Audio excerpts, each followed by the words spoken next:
In All right, here we go. 2, 1. And we're live here, JayzTwoCents, Barnacles, TimmyTechTV, and Fractal Josh. You know, this is kind of a full house today, if you ask me. Timmy, you are up for singing our intro song. So, when I say go, or roll that intro, you've got 11 seconds to come up with an improv thing. This is where you gain all your subs, my friend. And roll that intro. I wish I could remember the words to Full House. I don't know. So it's Tech TV. Live from Seattle. It's Tech TV. Well, I guess two of you guys are in the Seattle area. Yeah, we are. 50-50 right now. Yeah. So if you guys aren't aware, TimmyTechTV, he is a YouTuber and a tech guru guy just like us. And Timmy, why don't you go and tell everyone where they can find you if they've never heard of you? If you've never heard of me, TimmyTechTV on YouTube or TimmyTechTV.com or pretty much any other social media. So if they go to TimmyTechTV.com, they can find you all your stuff there? Yep. All right. I'm surprised nobody stole that. And if you guys don't know who the famous ginger is next to me here, this is Fractal Josh. Why don't you go and tell everyone who you are and why you're here today? Why are you here today? I'm here today because this is where the car brought me. No, I'm here today to hang out with one of my favorite reviewers, but I'll settle for Jay.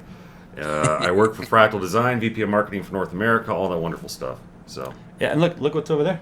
What? Oh, what? The Arc XL? The Arc XL. I've been using that thing in my test bench for a while now. All right, guys, we actually have some topics today. And we also, if you guys aren't aware, we did start something a couple weeks ago. We didn't do it last week because we wanted to give time for some entries to buffer, but we are going to be doing halfway through the stream System of the Week, where you guys can email techtalk@JayzTwoCents.com, and you guys can send us pictures and information about your setups and your systems, and each week Jerry and I will each pick our favorite. So 2 systems every week will get featured on our podcast here. Now I want to say something. There are a lot of awesome systems that come in, and if yours didn't get featured this week, just don't get upset. Trust me, it's a really hard decision when you start looking at all these awesome systems. But we did pick our favorites. We'll be featuring those this week. And as I mentioned, we do actually have some topics here. So the first topic here I thought was actually kind of appropriate. We've got a new platform getting ready to launch here coming up pretty soon. And a tech reviewer over at Tech Radar, if you guys don't know, or the Tech Report. The Tech Report's actually a pretty decent-sized website that does a lot of techie stuff, you know, handheld devices, PCs. One of the editors over there built his first PC. Now, I thought, one, that was kind of interesting that he works at the Tech Report, and he's never built a PC before, which I think is like the most basic of tech. Real quick, is it That's Tech like the Report or dude at Tech Jiffy Radar? Lube never changed oil before, you know? It's like... Oh, you know what? You're right. It is Tech Radar. Because I say Scott Wasson at Tech Report would probably know for certain, but yeah, Tech Radar, that's... Okay, yeah. I take that back. It is actually Tech Radar. My bad. I apparently wrote the document a little bit in haste. But guys, he did 5 newbie tips. So already it's kind of like the blind leading the blind. And I found these tips actually to be very funny. 1, they're kind of true, but 2, I think there's some interesting misconceptions in there in terms of what it's like to build a PC. So Timmy, I know I just sent you the doc. I'm assuming you probably didn't get a chance to look at this yet, or are you looking at it now? Yeah, I'm looking at it. All right. Jerry, did you look at it? Yes, I did. All right, so we're going to go ahead and move over to the actual document right here. Now, tip number 1, he says, is you might not have the right tools. That's true for everything, though. A screwdriver? Yeah, you don't have a Phillips screwdriver? I've never built a basic system where you couldn't just use a regular Phillips head screwdriver, because most cases now are either toolless or they're just a basic Phillips screwdriver. But I guess he said he needed a number 00 screwdriver. I'm trying to figure out what would need the number 00. What was he building, like a pair of glasses? Well, no, he apparently he has a 802 or 802.11 AC wireless on his motherboard, but all the wireless 802.11 I've ever used in a motherboard has just been plug and play and has its own screw. Well, Phillips. The Asus motherboards, you have to plug in that little stand-up daughter card. Right, and I've got one on the Maximus actually in the PC behind me. Yeah, but the normal, number 1 screwdriver still works on that little screw. So yeah, it's not a tiny little head on there. That's what she said. I just had to. That's what she always says. She keeps saying it. I've never heard that one, guys. I never have. Yeah. Things Jerry's never heard a woman say. That'd be a long list. Okay. Guys, Get if off there's isn't one of them. Just kidding. Sorry, couldn't help myself. if you guys are hearing an echo, I'm doing the best I can here to keep it so that it's not too bad. But I have a splitter for the headphones. It's a mono splitter, and it was actually causing problems in the stream. So, can you guys listen to the stream real quick and tell me how bad the echo is? Yeah, I'll pop it on. Hold on. All right. Now we'll wait. We'll awkward silence while it buffers. Echo. I think if we It's move pretty this- bad when Timmy was talking.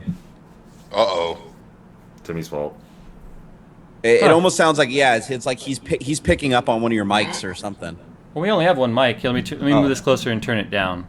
This is live and raw, guys. Here, hold on, let me see if it's.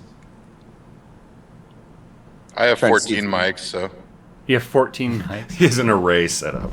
Direction. Here, I'll move this mic closer to Josh and I, and I'll turn down the mic gain, so that should help. I'll turn my headphones down just a bit too, just I in don't case think we're it's picking up on your end. All right, cool. Then I'm turning it back up. Yes. Tell me, just kind of monitor it though, and tell me if it got any better. All right. Let me turn that down a little bit. Oop, actually, I hate to be rude. I have to grab this. Okay, go ahead. Be right back. Business guys. I'm locked in. You can never leave. You can check out, but you can never leave. I thought that was you can check in, but you can never leave. Oh, No, whatever. it sounds good now. Okay. Stream sounds good. Yeah, it's just the mic was just picking up the speakers. So I actually have two sets of headphones here, and like I said, I have this splitter, and I was like, oh look, I can use this splitter, and we could both use our headsets. But then, it's mono. It's a mono splitter. And I thought, well, when it comes to the voice of Skype, it'll just split out. We can listen in one ear, but it actually sounded like we were talking through a tin can when I was listening back. So Why didn't you guys just put your heads together and just use one pair of headphones? That's what you should have done. well, the Funk headphones, they are pretty damn stretchable. I mean, that's what, remember? That was one of the benefits of these things. So we could just kind of like, Oh, is that that pair when you were in Vegas where they were like twisting them and like trying to break them? yeah, those are the Oh, same God. pair. Yeah, those I use those as my daily drivers. But you're not wearing them right now. That's because I'm not at home. Oh, okay. Oh, I thought you just lived in a very white house. Yes, I'm in a secret location. Yeah, I know Gotcha. exactly where you are, judging by that headset. See, people are still saying you guys are echoing. I don't know. It sounds okay on your end though, right, Jerry? Yeah, everything sounds good over Skype. It just doesn't sound good on the stream. Well, that's what I'm asking you. What does it sound like on the stream? It doesn't. Now it's echoey again. But I didn't do anything. It's not. Well, actually, I think what was happening last time is I probably was hearing Tim talking on Skype, thinking it was coming from the stream because I really don't have any gauge to see who's talking on the stream since you have a document up. Oh. Well, So I'm like, let's see. Let's do like, and tonight on Tech Talk, it's monkeys fucking footballs. That's what we're doing tonight, folks. well, I don't really have a solution to fix that right now. If you want to be honest. Guys, it's okay. Just pretend we're like aliens. We're aliens in a James Cameron movie. Actually, James Cameron, does he make alien movies? I don't think he does.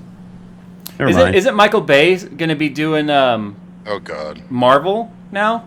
That's what I heard. Please, God, no. So first Disney and now Michael Bay. Prepare for lens flare. It says there's a small echo, but not too bad. Yeah, guys, I'm doing the best I can here. I'm not. It's hard enough to get a third person in here, and then add the added element of trying to have another person sitting next to me being able to hear what I hear without the mic hearing it. That is the challenge. Because remember, I'm not a studio. This is a bedroom. Jerry's echo is almost totally gone. Timmy is legit hot. Says Adam Khan. Whoa. Timmy's kind of got that bear thing going on. If you know what I mean. Oh, I know what you mean. I don't know what you mean. It's a good thing. It's a good thing, Timmy. Just go with it. Too slow says amateur hour has arrived. Apparently, this is his first tech talk. Amateur hour. All right, we'll move back to this tech radar. So a newbie's experience with building a PC, and he came up with 5 tips. So tip number 2 is, if you can avoid it, don't use Mini ITX. And I think I pretty much agree with that one though. Yeah. Because Mini ITX has like funky layouts in terms of where some of the fan headers and power plugs are. It's not like standard ATX layout where it's kind of standardized on where things go. What's the alternative, though? Like, really, if you need a small form factor? I guess I'm curious as to why he went with an ITX-sized build as his first build anyway. I mean, at the end, he kind of said, oh, look, it fits on the entertainment center. So it's not like he really went the route of media PC. I'm starting to think people just dropped off useless crap on his desk, and he was like, oh, I'm going to do something with this today. Well, because the other thing with ITX is the cable management, if you're a first-time builder, is going to be a pain in the ass. Cable management all is the an cases are experience. itty-bitty. Cable management as an experienced builder in ITX is a pain in the ass. Yeah. I mean, I don't know if you guys remember when I was doing that did the live stream a few weeks back, and I was doing an ITX build, and remember I had to do it 3 times. Just because I couldn't get the cooler that had to fit. So I do agree with number 2. I would never recommend ITX for a first time or even maybe a 5th time builder. Number 3, he says use every last cable tie. Okay. If I Liar. If I did that, yeah. If I did that, you wouldn't see any cables. Yeah, because I have a bucket of cable ties. I would just sleeve and every single cable would just be sleeved with cable ties. I challenge you to that, Jay. I challenge you to do an all cable tie sleeving project. Could you imagine like trying to bend it? Yeah, and do a time lapse video of it too, because it'll take you like 18 hours to like cover your ATX cord. No, and then you realize you forgot to put that one cable you needed to route one way, so you have to cut them all. No! And then the challenge is to cut them off without cutting the wire. Yep. I've done that. I have really, really sharp cutters that were sent over by Lutro Customs when I do the sleeving. And the problem is it'll cut right through the tie and every cable tied to it like butter. I've done that. I remember cutting a cable tie off of an ATX power wire going in that I stuck on there, and I pulled it too tight, and I started trimming it. It went right through the housing and like actually cut into the wire. I was like, uh-oh. And it was hanging on by a thread. Things that I'm not embarrassed to say I've done. I don't think, considering how many systems I've built and probably how many systems the 3 of us have built in our adult and teenager lives, I don't think there's a single newbie mistake we can say we have not made. Nope, I've learned everything I know through Magic Smoke. That's what I was just going to say. I've only really released the Blue Magic Smoke once on a system over $10,000, so... Well, my system that I did that on wasn't that expensive, but I remember it was back when the Pentium D was out. It had just launched, and I went and bought my new Asus board. It was like a P something or another, I don't remember. And I got it, and I was all confused about which 4-pin CPU header went in versus because at the time the graphics cards actually used like a 4-pin and a 6-pin if you was a high-end card. And I remember putting the PCI Express cable in, and at that time they weren't keyed like they are today. So I remember putting the 4-pin PCI Express into the motherboard, turned it on, and pop! And you hear that, or you smell that smell, and at that moment you immediately know what happened. I remember putting it back in the box and just taking it back to PC Club and acting stupid, like, I don't know, it won't boot. I don't know, I opened the box and it smelled like charcoal. No, it's funny, all the smell went away. I just remember there was a tiny, tiny little bubble on one of the caps that had, like, it swelled up. But I took it back and I was just, and I'm not proud of this, but I mean, shoot, I was like, what, 21 years old? I barely had enough money to buy the CPU, let alone the motherboard. I'm like, I don't know, it wouldn't turn on, you know. No, here's a funny one for you guys. When I was growing up in a house that didn't have grounds on the outlet because it was that old of a house, and I wanted to use my computer, so I went and got one of those crappy little adapters that you put on there. God. So there's no ground for your power supply? Yeah, there's no ground at all. So I plug it in the computer, and it worked great for about 3 months until there was a lightning storm outside. And one night I hear, and I see blue arcing, and I'm like, what the hell? And I look over, my computer's on fire. Like, literally had smoke just billowing out of the back of it. And it was because lightning struck the power lines and backfed into the house, and there was, like, no ground. So it literally just fried everything. I opened up, the motherboard was, like, half fried. Insurance covered everything, luckily. The homeowner's insurance covered it. But I was like, holy crap. So now I'm, like, very religious about grounding everything really, really well. Kind of off topic real quick though. You talk about lightning strikes and stuff. So remember how I mentioned last week that the Time Warner node is in the pole in my backyard, so I'm on the node. I'm the first drop. That same pole also holds the transformer for like the 14 houses in the neighborhood right here. And you know, every now and then that thing will explode if we get a bad enough lightning storm or a tree in the wind. The trees fall down and we'll take out the lines. Do you know how terrifying it is to hear that thing explode about 15 feet from your living room? Oh, dude, I was a transformer boom! a quarter mile away before, and it scared the crap out of me. Dude, the sound it makes before it blows up, because remember, guys, it has to reach that overload before it blows up. So it's like, it's like arcing everywhere. It looks like one of those spherical balls, and or the like you touch them and it has all the arcs and stuff. So it looks like that, and then you just hear boom, and you're blinded by like a bluish white light. And you can't see anything if you're outside looking at it. It's terrifying. I'm not even kidding. I think they're like filled with some kind of an oil too, like that basically keep them cool and keep them sealed. Mm-hmm. So it's like that oil boils and like blows the freaking housing to like bits. So it's basically like a pipe bomb. So like imagine it now. You're outside when it blows up. You have third-degree burns and oil, hot oil all over you. You're on body. fire, running around. Oh my god! Oh my god! All right. So tip number 4 He found out the hard way that drives actually need power too. I guess he thought power was delivered over the SATA. It's wireless, dude. Wireless drives, man. That's the future. Wireless power. It's totally Tesla. Hey, we're not far away from that, I don't think. So yeah, he found out the hard way that that there actually is SATA power versus SATA data cables. So he was like, why is nothing happening? Now the 5th one here is a complete and utter false statement, and I really wish he would fix this article. Number 5 says your graphics card need drivers to work. Silly. That's true, but he seems to think that before your graphics card will work, that you have to plug it into the onboard video, install your drivers, and then switch the cable. The problem with that one, as both of you guys know, Windows has basic VGA drivers that will load, and it happens at boot. The BIOS has its own basic VGA drivers that will power the card and give a display. Once it gets into Windows, it will run a basic VGA driver, detect the card, and then you can install from there. So the discrepancy with this, though, is that would be assuming every CPU had a GPU built into it, which is not the case. Right. I think I might know what he's talking about here, though. I've had an ITX build before, like one of the old integrated Asus boards that you had to go into the BIOS on it and specifically say you wanted to use onboard video, which was the default, or use the PCIe graphics card. And if you didn't specifically select in the BIOS, it literally wouldn't even power that card up. I'm trying to see if I can make out. Plug it in. I'm trying to see if I can make out which board it is that he has. But I agree with you. It's like way more common to be able to plug in a GPU and have the BIOS be like, "Oh, you plugged in a GPU. That's the one we're going to use." But I know on some of the older ITX boards, it'll be stupid. It'll just be like, "Nah, you want to use our onboard stuff. It's way better."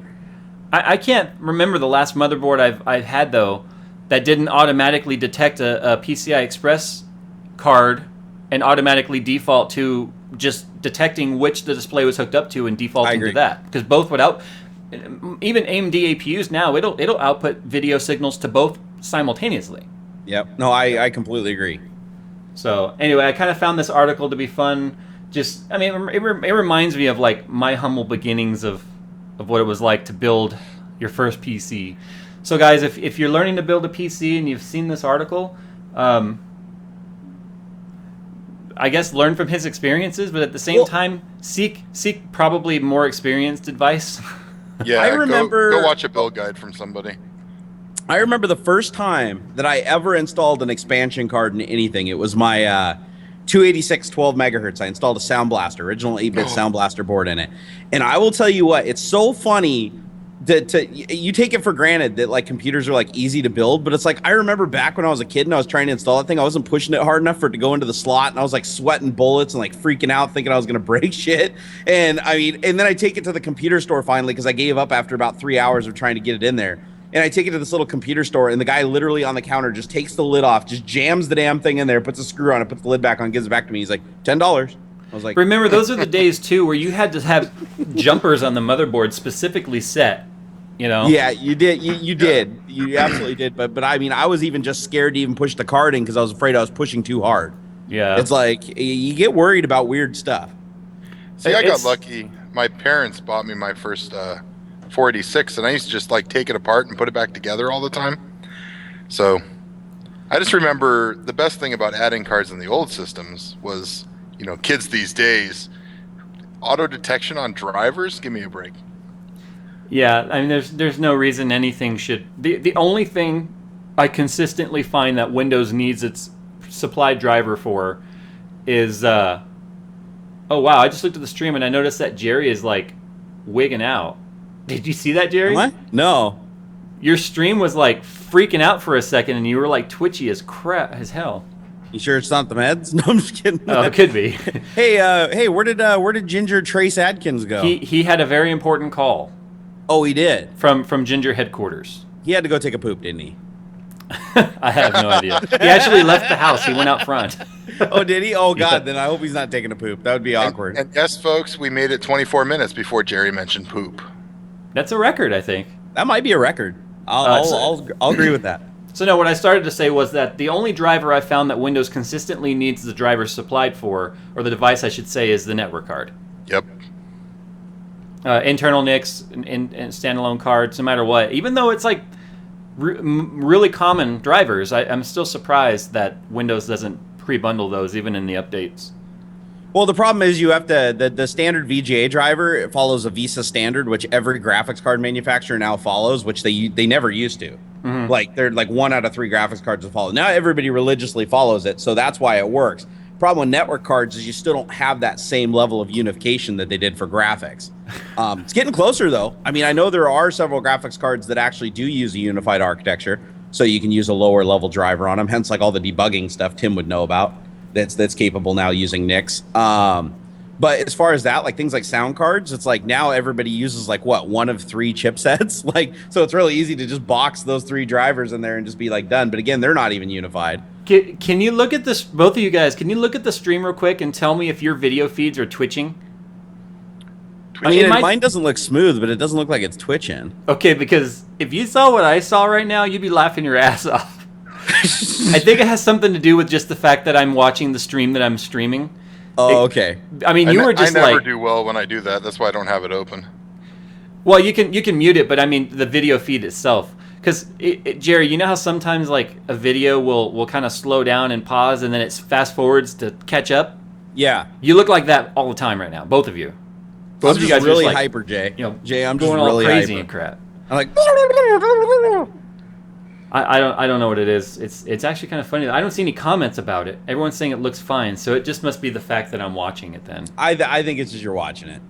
Yeah, because I'm watching the encoder and it's not doing it. So, oh well. Did you eat any mushrooms before this show, Jay? What did No. Fractal Josh bring you? I'm telling you right now, I'm a little bit weirded out by his choice of rental car. He rented a Corvette Stingray. He pulled up in a freaking yellow Stingray. I'm like, really? Really? Are you serious right now? Oh, man. Was it So- a Z01 or a Z06? I don't think it's a Z06. It didn't look like the Z06 hatch on it, which is a Oh, little it doesn't? different. Okay, so it's like the base model? I don't know. It's funny. I heard a loud V8 pull up, and I was kind of like, I just should see if Josh is here out front. And I see him parking the Corvette. I'm like, really? Okay, whatever. Yeah, You know, no, he pulls it off though. I mean, he's Ginger. You can't get mad at him. If you do, then you're racist. I see. This is good logic. You heard it here today, folks. You cannot get mad at ginger people because it is racist. Jerry, why don't you check out the Ask Tech Talk hashtag real quick and see if we got any questions coming. All right, before I'm we on it. Move forward. I am on it. Here, let me move it up to my overhead screen so I can look up at the ceiling and people can ask me why I'm looking at the ceiling. All right, so hashtag Ask Tech Talk. We're gonna take. As far as nobody's commented that people always tell me to shave the ball hair off my face. It's gone, and I don't see any comments. All I heard do was my- shave ball hair. I'll do my Jerry impression. Look at Hold my on, nostrils, hold on. folks. No, Timmy, it's more like this. I opened something. Where did it open? All right. We got some activity over here. All right, so we got Metman2Tech, aka Jeff. Would you ever consider building a triple boot system running Windows, Linux, and Hackintosh, so OS 10? The answer is yes, but I'm doing it a little differently. I'm actually doing it in VMs so I can run all 3 at the same time. Yeah. Versus actually booting them independently. Booting them independently would be a little tricky because I can't think of a single boot manager that would be able to handle all 3. But doing all Especially three doing all 3 in a VM though, it's going to be a bit of a resource hog though. No, it definitely can be, but as long as your CPU supports hardware virtualization, you're using a good VM software like VMware or something like that, it's actually pretty good. That's what we you're use gonna at suffer work. losses, but Each one of our servers at work, I think, has I want to say 5 VMs running.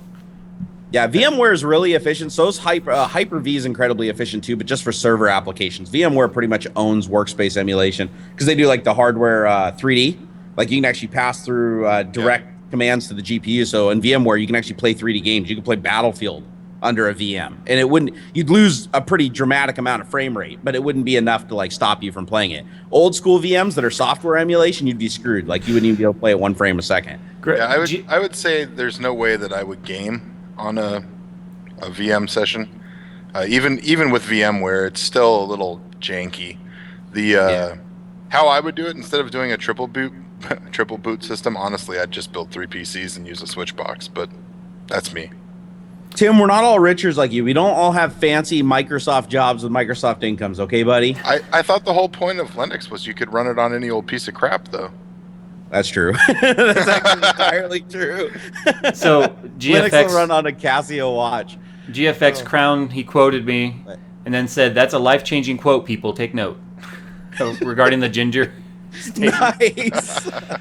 Now I see a lot of people telling me to grow my ball hair back. Guys, I'm just mowing the lawn, okay? I'm just mowing the lawn. That's all we did. I shave it once a year. Now that I shaved it, though, it's going to come back twice as gray as before.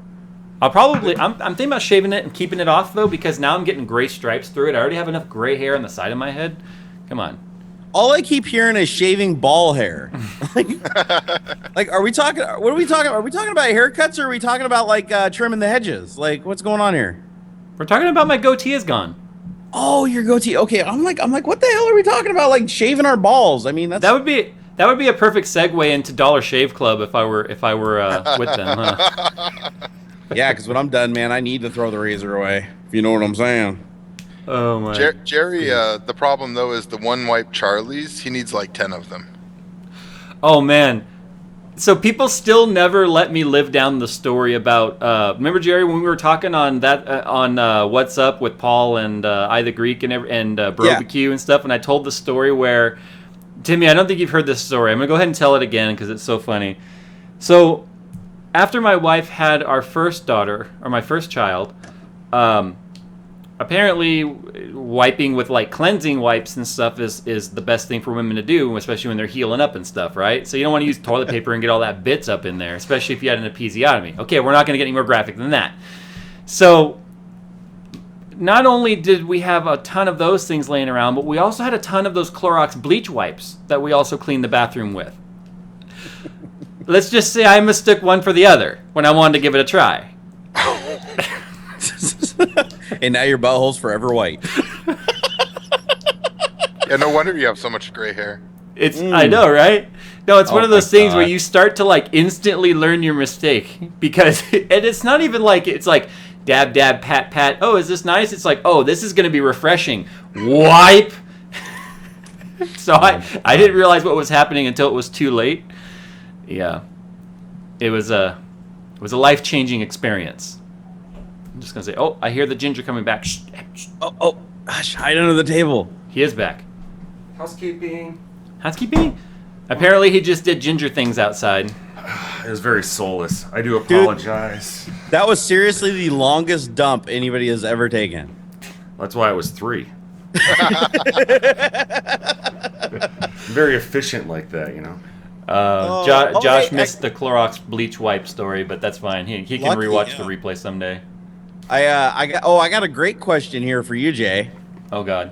Yeah. I had to turn it down real low because so it was is the echoing. echo. Yeah. Says So we're all like, this is a good one, Jay. I need your answer on this one. This is actually Akil asks. He says, "Why doesn't Jay follow you on Instagram?" Yeah, Jay, why don't you follow me on Instagram? I'm on a diet, and all you freaking put up there is food. Okay, good answer. That's why I unfollowed you yesterday. Actually, people noticed that pretty quick.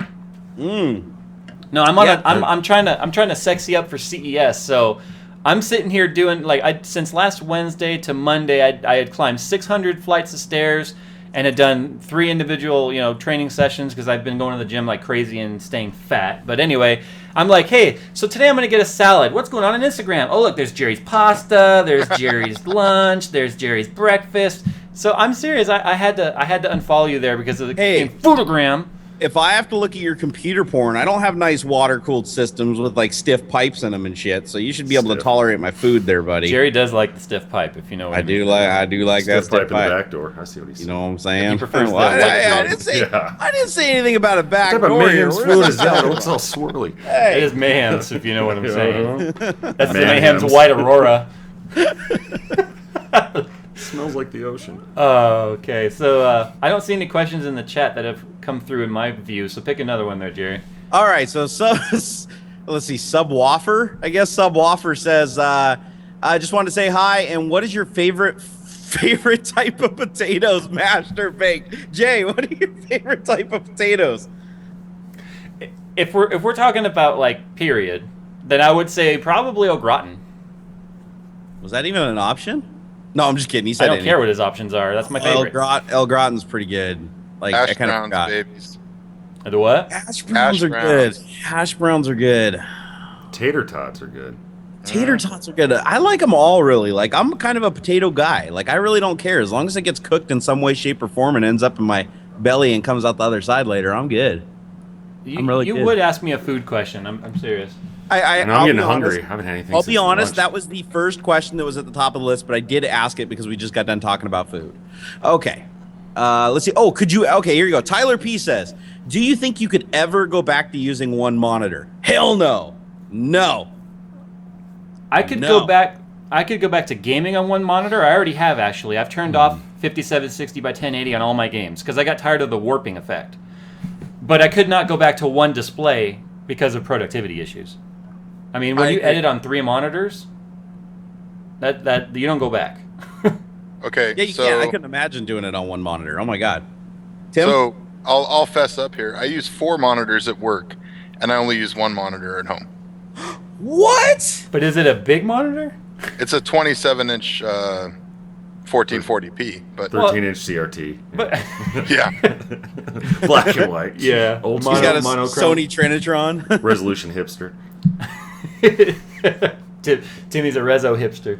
yeah. No, Seriously, like I don't. You guys see my videos. My editing is, we'll just say crap, and But you know, to I give have credit enough where space. credit's And, to give credit where credit is due, it's a 1440p, so you still have more pixel real estate, versus 1080p. yeah, and it's a 27-inch, so Yeah, I- it's not I like like you're running a your jump cut 1440 on episode. a 21-inch if they even existed. Yeah, I run multiple monitors, and there's times I like it, times I hate it. Yeah. I hate the bezel effect, but it's you start to, I guess, stop processing it. You don't realize it's there. I would like to try the new LG 35 UM95. It's that 34-inch, really wide 1440p, I believe. Yeah. I'd like to try that, but they keep pushing the date back on it. I'm like, oh, come on. A lot of people have been asking me, though, about 21 by 9 monitors and such, but the problem with that is the fact that a lot of games and stuff still don't natively support the resolution. I get so little time to game as it is. Like, the last thing I want to do is have to go in there and dick with it to get it to work. It's like, I got 20 minutes to game. I don't want to spend 10 of it.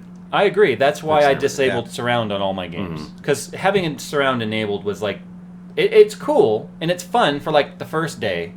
But It's like then 3D. it is. But and if you take the game like Battlefield serious like I do, and you're getting distracted by all the crap over there and all the crap over there, you find that your gaming skills really take a shit. That's my excuse. you know the thing I miss are nice 4x3 monitors. Because I don't know if you guys have seen the Surface 3 yet, but I was playing around with one yesterday, and that screen is like, even though it's a 13-inch, it's like, oh my god, it's so sexy. I wish I had a bigger version for my desktop. Yeah. No, I do want a Surface 3. Like, I played around with one too, and I thought that they nailed the pen surface finally. Yeah. Like, if you want a legitimately good like drawing experience and you're an artist or something, oh my god, it worked great. That's why they laid everyone off. They had to pay for those panel suppliers. Apparently. Priorities. Glued the LCD screen is actually glued directly to the glass. That's why it's so nice. Yeah, So- no, I know that when you put the pen down to it, there's no space between it. Like, there's massive space on the Surface too. Rumors RS is asking me in the chat, Jay, what do you think of the new G3258? He has it paired with a 760 and it isn't even bottlenecking. I've experienced the CPU, but I do not have one to do my own independent tests on, and I won't just talk about other people's experiences because that's hearsay. But I am in the process of trying to get my hands on one so that I can mess around with it. But it's something I'd love to take a look at because of its overclocking ability as well as just its overall value. But Actually, you guys haven't seen anything about it from me because I won't do product reviews on something I don't actually have in my hands. That's appreciated from a vendor standpoint. I hate hearsay. Yeah, that's one of the things that, I guess, so my background is I started as a boutique system builder did that for about 8 years, and then I moved into my current role at Fractal Design. And, one of the things, and I don't know if I missed this while I was taking my massive dump or not giving birth, but like when you're talking about, for example, the guy that was, building his own PC, the what was it, Tech Editor guy from Tech Radar, yeah. And it's kind of like, from a vendor standpoint, it's like, dear God, I hope you're qualified to talk about what you're talking about. Because if you look at it from a vendor standpoint, the reason I send Jay something or Timmy or whatever is because I want your audience to get your opinion because they trust you. Right. So therefore, you have a lot of weight with them, and no pun intended. Look at the three of us, man. Bad we got joke. weight. I've got weight. But the thing is, it's like, so then if you're wrong, that carries just as much weight, and like trying to correct that from a vendor standpoint just looks like you're crying over spilled milk. Like, you're mad that they gave you a bad review. It's like, no, it technically wasn't correct. Like if you trash my product because you legitimately don't like it for valid reasons, that's fine. Right. Yeah, I wish that everybody would love our products, but not everybody likes the same type of pizza either, so it's understandable. But like you say, when it's hearsay, I don't like this because I've heard a lot of bad things about. Have you used it? Well, no, but I've heard other people don't like it, and I like to go with the majority. And that's what's difficult about the audience sometimes too, is a lot of people will chime in and they'll say, "Well, I heard or I read," and then they just start spreading those rumors, and it can do a lot of damage. So I get asked all the time about, why haven't you done this? Why haven't you done that? Well, if I don't have my hands on it, guys, you can just use your imagination for the rest of that sentence. I was going to say, it could go a couple of different ways there. But no, I don't like to do that. I mean, I'd rather have less content that's more hands-on, accurate experience than just doing. It's the same way I feel about, and I know a lot of popular tech tubers do it, and nothing against them, obviously, but I just don't like to do the theoretical system builds where you just list out parts, because I can't show the overall performance or experience of those parts.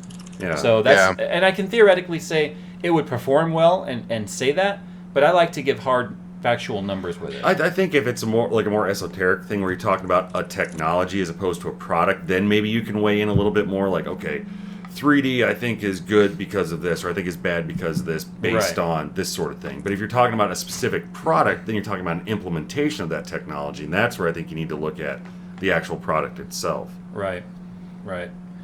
Let's see. Yes, probably. Oh, okay. Jerry, got any cool questions up there on YouTube or Twitter before we move on to the systems of the sorry, week? I was busy checking out all the Fractal Design cases so that I could hit Fractal Josh. One of the things I like about Fractal, and I'll just say this right now, is their marketing VP, because he's so damn sexy. Well, it's that you got. Besides that, I mean, Besides that's that, moving right along, yeah. I mean, we already determined earlier, if you say anything bad about gingers, it's racist. I've quoted that, and it's now trending. So That's actually true. the odd thing about that is, having a son who has red hair. Which, now here's another thing. Since I'm obviously a blatant ginger, we'll be at the mall or something like, "Where's he get his red hair?" And I'm like, "You fucking kidding me?" I mean, I know I'm tall. Maybe you can't see up this high, but dear God, well, your head's in the clouds. Yeah, man. exactly. Or up my anyway. But yeah. So anyway, I've actually seen someone do the argument with a straight face, like, do you know what happens if you rearrange the letters in ginger? What it spells?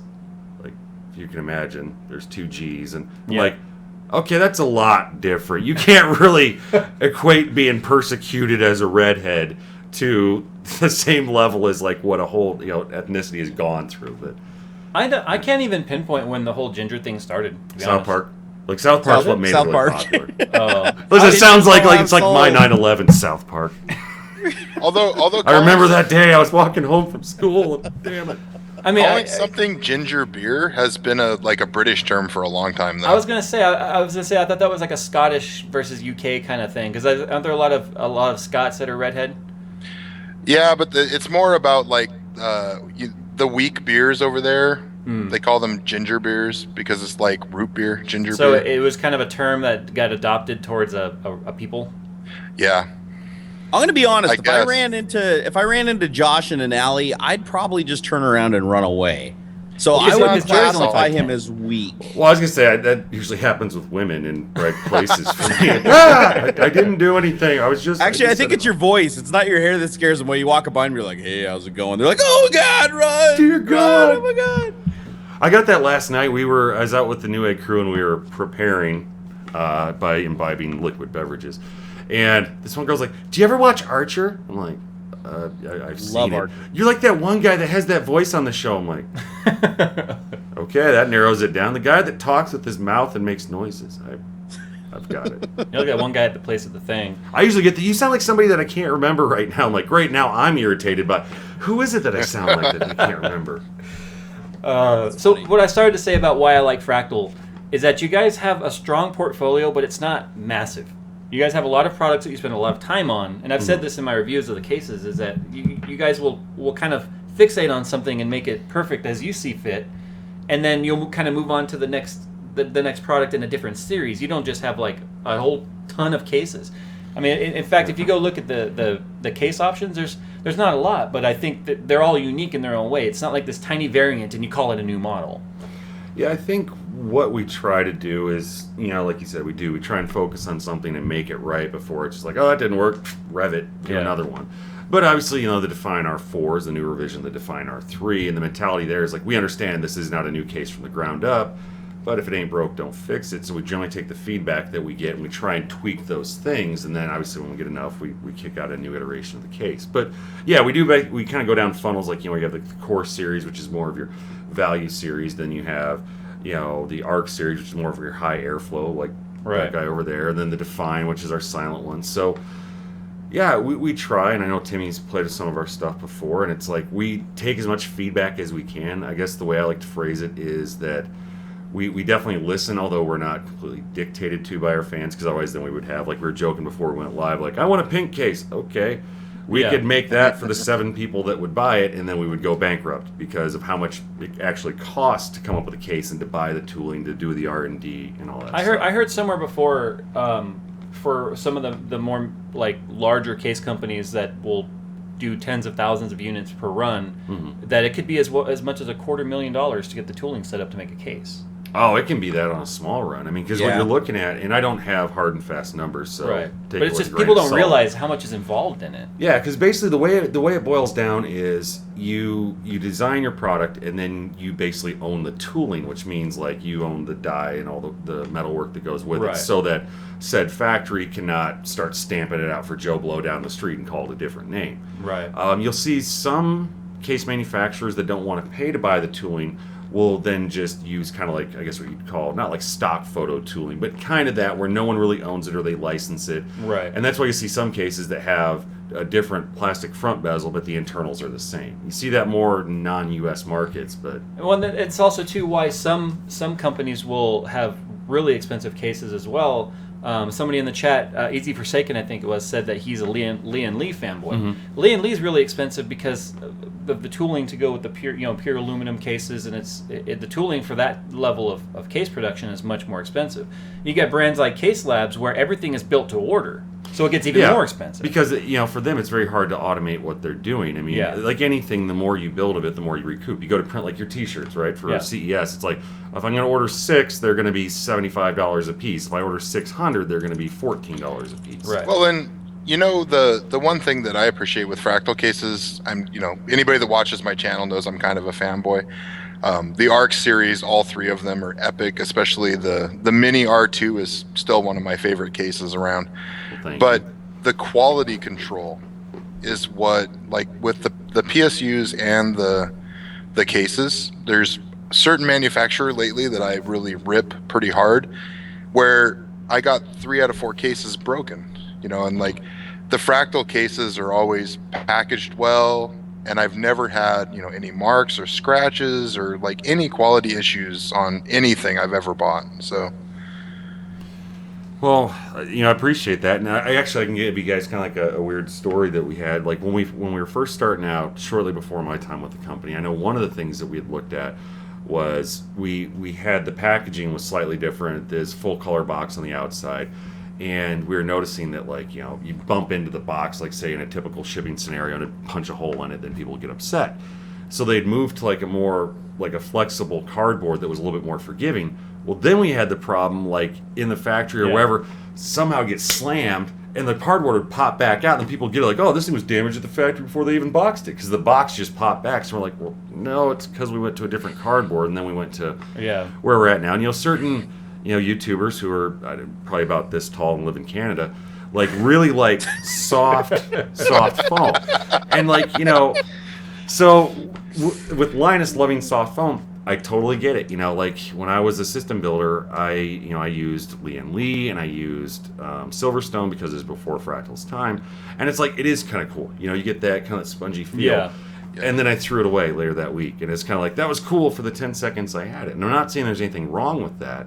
But isn't there a lot more cost to that foam too? Yeah, there's more cost to it. Plus, if you look at what we have the hard foam. It's like, oh, I got it. My foam's all broken. But is your case okay? Yeah. Then it did its job. It's kind of like when you have luggage at the airport, and they're like, your luggage is going to get scraped. Your luggage is designed to contain your clothes and to protect whatever's inside the luggage from the damage. So, and different strokes for different folks. Like I see stuff in the comments, like I'm an NZXT fanboy, or they like this case or that case. And that's good. That's good to be fanboys if you're brands. I'm totally cool with that, because again, you're not going to find one case that does everything you want it to do. Probably the closest you're going to get to that is something like, maybe a Case Labs, where it's like you can dictate each individual component. But still, there's probably going to be some aspect that they don't do that you'd want done, and then that's where you get into, okay, that's why you mod it, I've talked to a lot of companies that would like to be the only option, but that would be the worst thing for any market. Yeah, any product, any market, any. The problem is you can't do something well if you're that saturated. There's no reason to. Yeah, there really isn't. So, all right, let's go ahead and move into our new segment, Systems of the Week. Now, this first system here, it's hard to even call it a system. I mean, is that the downtown or whatever it is? Yeah. Now this was actually sent to me a while back, and when it was still kind of in process. He's put it up on Linus Tech Tips. We are, of course, talking about Todd K's downtown project here. Now, what I like about this. Is this, I like how Timmy's just kind of up there. There we go. Okay. This is one of those systems. Oh, and of course, Gigabyte and Cooler Master did supply him some parts for this. This is one of those basic white boxes. It's just a basic white box PC. If you don't know what that means, it's just kind of a generic beige. We could be going back 10, 15 years. But he completely customized this case to look like. Well, it's funny. I've had a conversation with him, and I asked him. I said, "Are you like an architectural engineer?" And he says, "No, I just thought it would look cool." I'm like, "Are you serious?" Because this looks like a freaking architect 3D model of some sort. I mean, the lighting on it looks like something you'd see in like Taipei or something. It looks like the mock-up, like, okay, we're going to come in and build this new shopping center for you. And they have the physical 3D with the little cars and trees. Like that's what No, I agree. That's exactly what I thought when I looked at it too. It looks like a total mock-up. Yeah, it looks fantastic, and he did all of this himself from scratch. I mean, you come down and look at the internals. When he first sent me these pictures, I didn't give him a hard time, but I was kind of like, whoa, it's so much done to the outside, but on the inside it was like a stock Intel cooler, and it was just very, very basic. But clearly he was working on the exterior because Cooler Master hooked him up with the V1200, and it looks like a Neptune 240, and Gigabyte sent him the motherboard and stuff. So that clearly up the look of his system. But I think the white ring on the cooler, really accents the build nice, even though there's no window in there. Just the level of detail he went to on this system. This was my pick for the week. I mean, I love this system. In fact, you can even see kind of in this picture right here where it's just that basic steel interior, which is with 80mm fans, something that was like from the 90s. But the level of detail, I mean, look at that. It looks like it does. Like you said, it looks like, we're going to build this mini mall. Here's what it's going to look like. Food courts over here. And that's funny. That actually looks a lot like the downtown building of my city, to be honest with you.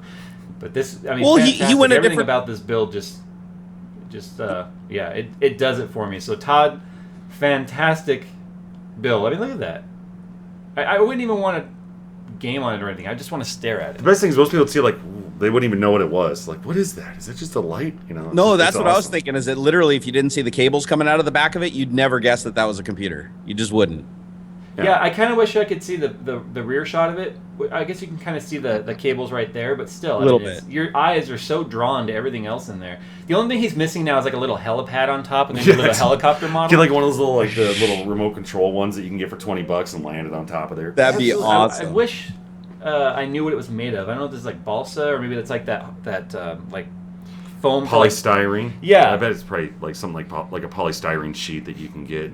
Because you could cut that and glue it, and it would be really easy to work with. That's what I'm thinking. I'm thinking it's like foam core that he just painted with really shiny paint. But no, the thing I like about this is it's like you see so many people that deck out the inside of their computers, right? I mean, they do everything with like the rigid piping and the lighting and everything. And it's because the case is kind of bland. I mean, even a really high-end case, at the end of the day, it's just a case, right?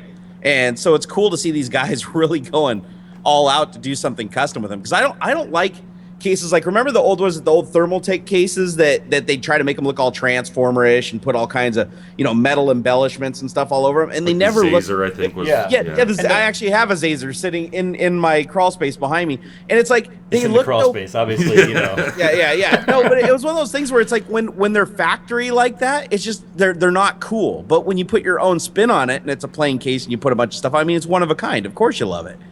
I might actually do something like this on my next build. The problem with those cases and their radical design is they're only going to appeal to that super radical crowd, and a lot of you really narrow who's going to buy your case at that point. Yeah.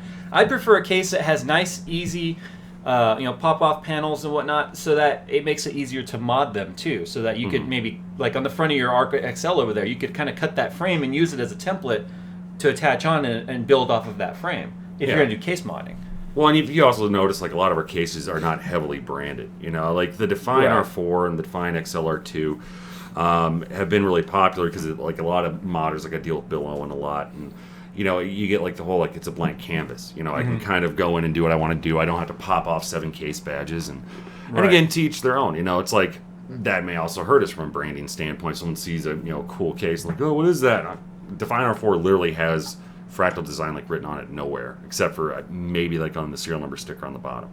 Isn't it on like the inside? Sweet. If you open the inside door, isn't it on the bottom of the fan filter or something? But it's like black. I believe it might be. I would have to check. I think it's gone through a rev, but like one of the other things that I get a lot too is like people are like, oh, to answer some of the tweets I'm getting, like, are we going to do a Define Mini? Are we going to do this? Are we going to do that? So I have to do the typical marketing guy thing of like, I'm not allowed to discuss anything that may or may not be in production, blah, blah, blah. The short version of that is it's largely based on customer demand. Mm-hmm. So the best thing I can tell you is if you guys want us to make something, tell us you want us to make it and flood our Facebook page. Actually, if you go to our website, we have a specific link off of our contact us page in the drop down menu. It says product suggestions, and you can and that goes directly to our product developer, so you can hammer them there with I want this, I want that. And obviously we can't accommodate everything, but obviously the more we hear about stuff, for example the blackout, that came into existence solely because we had a large demand of customers, and they wanted to see something all blacked out on the interior. Right. We launched it in North America to begin with, and then we had to test it out, and people were like, oh, I'm pissed I can't get it in the UK or whatever. And it's like, we don't want you to be pissed, but tell us that. Tell us, I want to see it here, I want to see it there, and that's what we work towards. So, are we going to do any more blackout cases? Kind of depends on you guys. I kind of want the other direction. I'd love to see an all-white Arc XL. That was the most racist thing I've heard tonight. This coming from a ginger.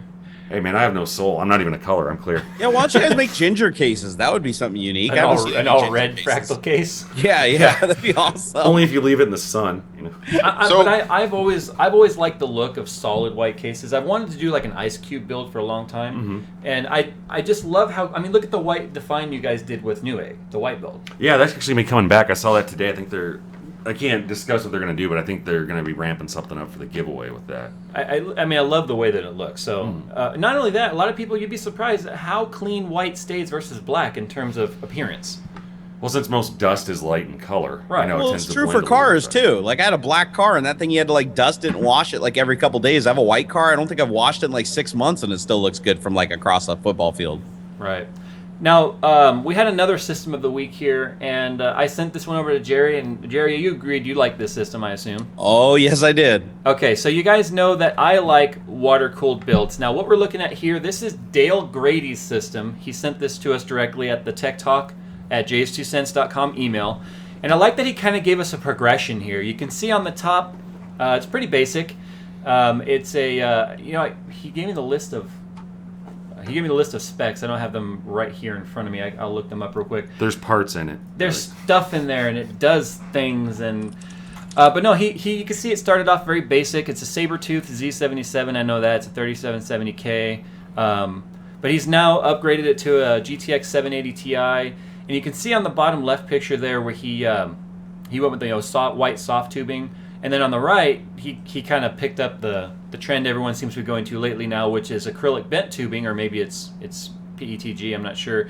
But just look at the difference on the pick on the left and the one on the right. That's why I've really started moving towards bent tubing whenever I can, because it just looks so clean. I mean, you can't really control where the piping bends on soft tubing.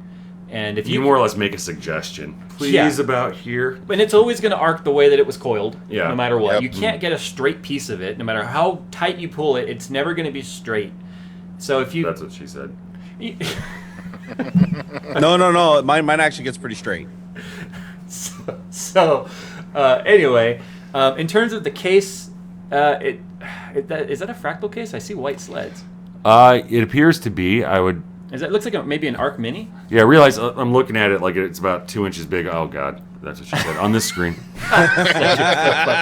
If you get closer to it, it looks so much larger. It looks like it's an Arc Midi.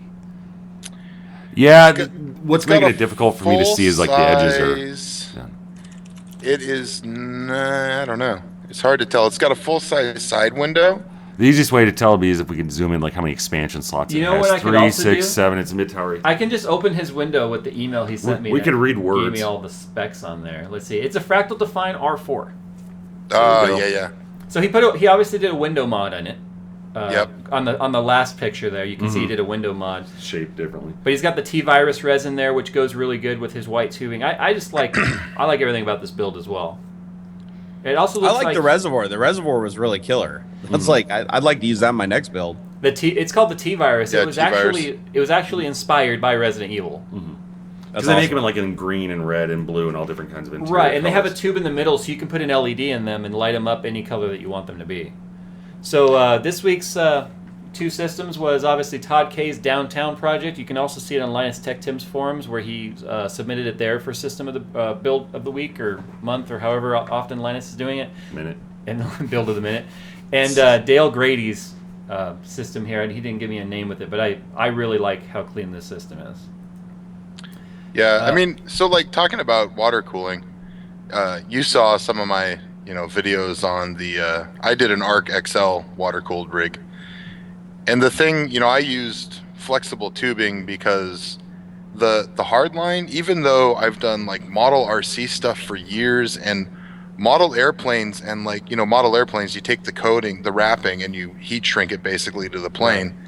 And it's way easier to screw that up than like bending tubing, but there's still something about bending, like doing bent tubing, that is so intimidating that I don't even want to try.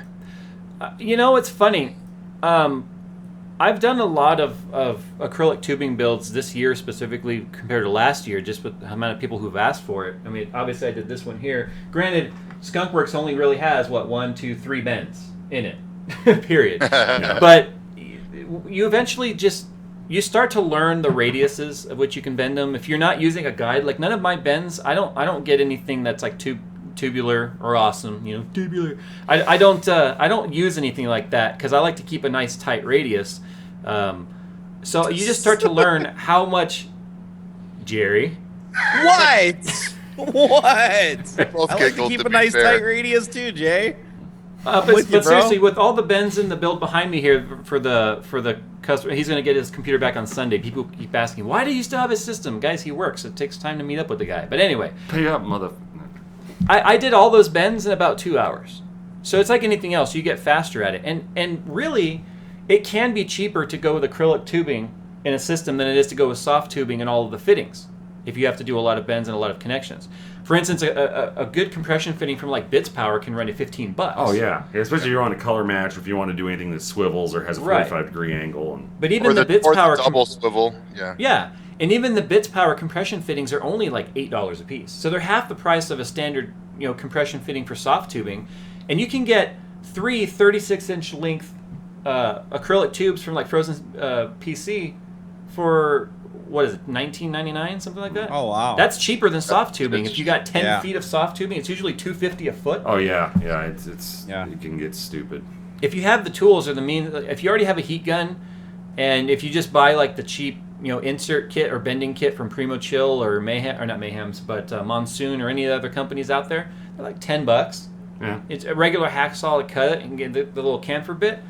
It's really easy to do. Well, like there's a lot of guys out there that are doing like the jigs and stuff too. Where you... Is the acrylic tubing more stain resistant? It doesn't stain at all. It's completely non-porous. Awesome, because that's another big perk. I could drain all of the yellow. Blue. I could drain all of the yellow or all the blue out of these systems, run some distilled water through it, and then it would be completely flushed. It won't hold on to any color. Yeah, did you ever see the tubes in my system? I mean, they're so blue, they're not even translucent anymore. Well, that's the problem with soft tubing too. Is you start dealing with plasticizers. So a lot of people will say, they'll go with a clear tubing, and then they'll run a colored fluid, and then it starts looking really hazy, or even clear. Yep. It starts to look really hazy and cloudy. That's not the fluid. A lot of people think that the fluid's changing color in some way. What's happening is the tubing is leaching a plasticizer in there, which is making it look foggy. If you drained your system and you took a cloth and you kind of wiped out the inside of the... I'm making this motion right now on camera, aren't I? Yeah, you look really happy, too. Somebody needs to gift that. Please do. So if you were to clean out the inside of your tube, you cannot talk about water cooling and keep a straight face. It's all about hygiene. When you grab the shaft, you need to make sure that you're turning it in circular motion. I could just listen to Jay talk about water cooling for hours. Yeah, if you wipe the inside of the hole, right? There's no alternative. If you're suffering from leakage, what you need to do is... Jerry's got the perfect accessory. There you go. It's almost scary that it's at the ready, Hey, you simmer down. Watch my video from yesterday. It was chair necessary. For a reason, and a bucket attached underneath. Saw his review. He really likes that chair. I do. I really like it because it reclines. Oh yeah. And it doesn't complain. I feel like we could do an hour and a half show just on talking about water tubing, or water cooling tube. Just the rating's going to be like NC-17. The downside, though, to the acrylic tubing, even on compressions, is I'm not confident shipping it, period. Yeah. Yeah, that's the thing. Like, being a system integrator that used to actually have to ship stuff. And that's terrifying. Yeah, back in my day, we didn't have no acrylic tubing.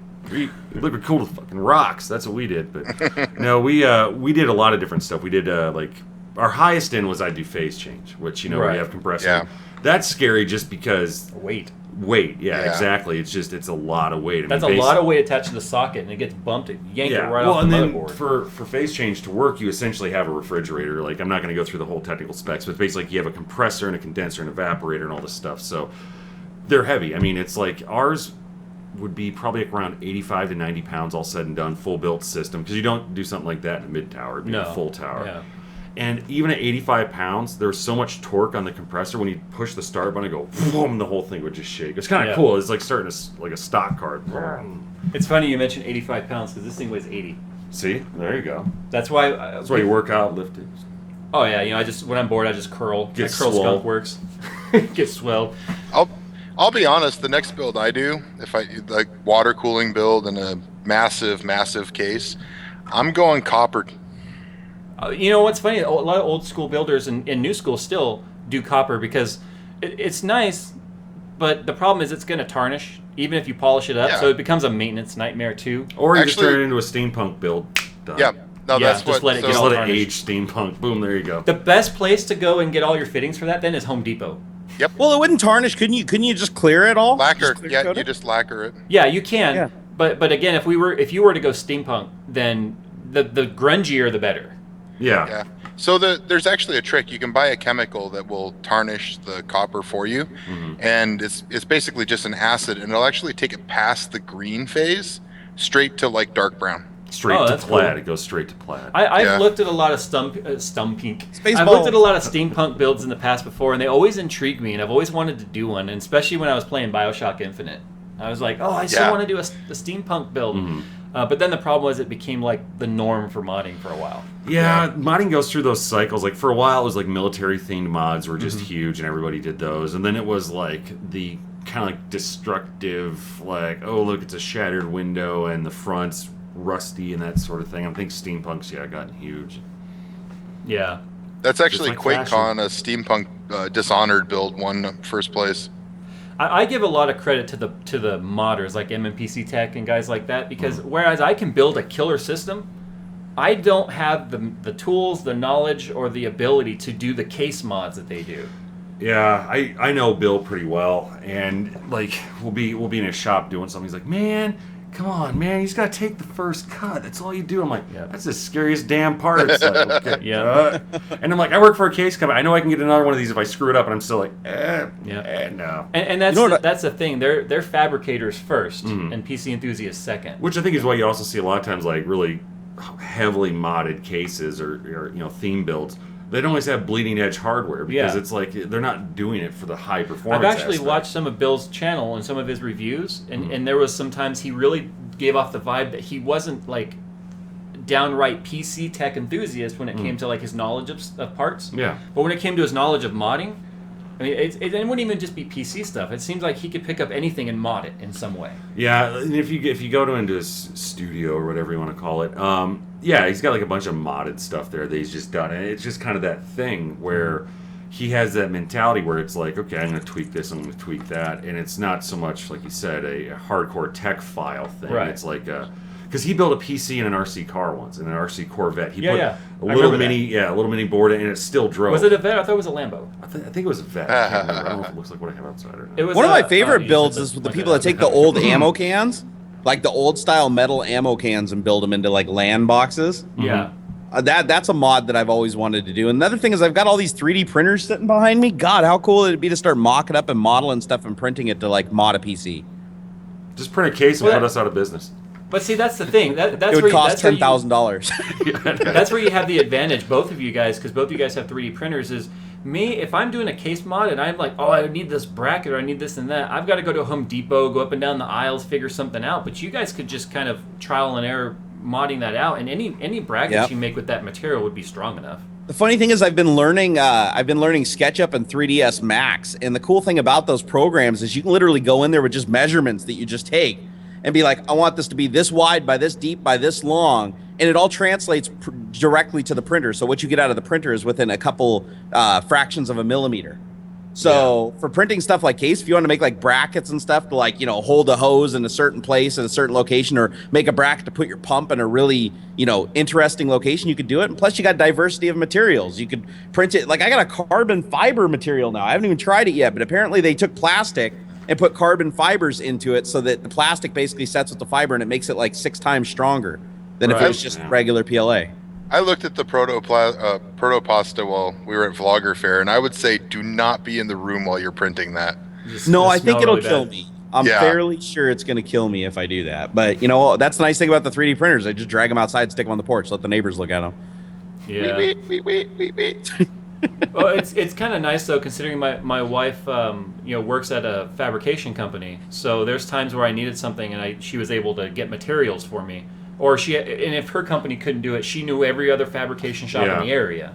So I was able to get things like my camera rig, actually, the base of it was too wide, and I couldn't, not for the 70D I have now, but when I had the T2i, I couldn't get the battery door open when it was mounted to the rig plate.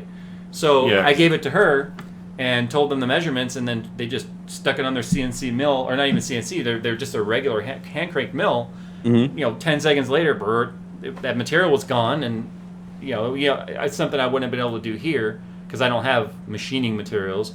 But that's why I get so jealous of guys like MMPC Tech, because I just want to say, I want to build this today. Go out into my shop full of tools and machinery and. Well, and I think what a lot of people, like when we used to do our stuff, that was the thing, like it would be basically like we'd be modding cases just as a system builder. We'd take at the time like a Lee and Lee, like a $200 case, and then we'd, back in that day, you didn't have like the motherboard cutouts. Like that was a new thing that we were doing and the guys at Main Gear were doing.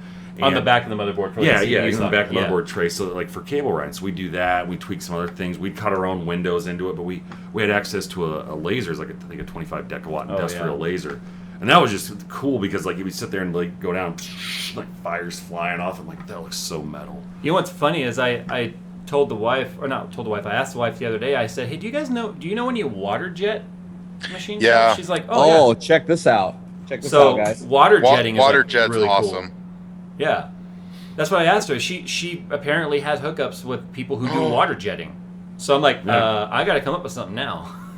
I thought this basically was cool. water This is jetting water and jet. laser, from what I understand from when we did, is like laser tends to be a little bit faster depending on what material you're doing, and can sometimes get like a sharper cut, like if you're doing like really crisp text and stuff like that. But it even came down to like whether they're using nitrogen with the laser or oxygen, was like how hot it would burn. They were telling us like, oh, if you want it really crisp, then we're going to use nitrogen. I'm like, Right. Okay, I just gave you a file. I think the water jet can't the water jet cut through thicker stuff though than the laser. Yeah. It depends obviously on the strength of the laser too. Yeah. Because And the I've material seen a being water cut. jet cut through 1.5 foot of steel before, like a solid 1.5 foot block of steel. I mean, it wasn't fast, but it could do it. Yeah, and there are different applications too. I mean, like the lasers that, like I said, that we use. I was always asking, like, what happened if you tried to cut a mirror? He's like, I don't know. I'm like, I'm just picturing like deathly lasers just reflecting all over in the half. room, Yeah. killing people. Yeah. Look like Resident Evil crap. Yeah. I remember that scene. All of a sudden, you're just diced up.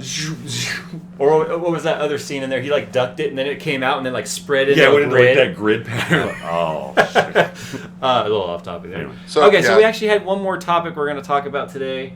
Jerry, did you get a chance to read it, Timmy? The one about researchers in Michigan hacking into the traffic light system? Yeah. Oh, I So- didn't see that one. Where the hell's that at? It's on the document. Oh, I see. I know. I see it. I jumped. I skipped. I skipped to the bottom, and I saw the other two. So this story is from Technology Review, and apparently out in Michigan, they have a wireless system that actually operates the traffic signals, and quite a few of the signals anyway. Not all of them. Some are still hardwired. So you guys know when the lights go out, or some power goes out or something, and the lights reset and they're flashing red all around. Well, there's a system in there. There's an algorithm that controls that, and it puts it back to a failsafe.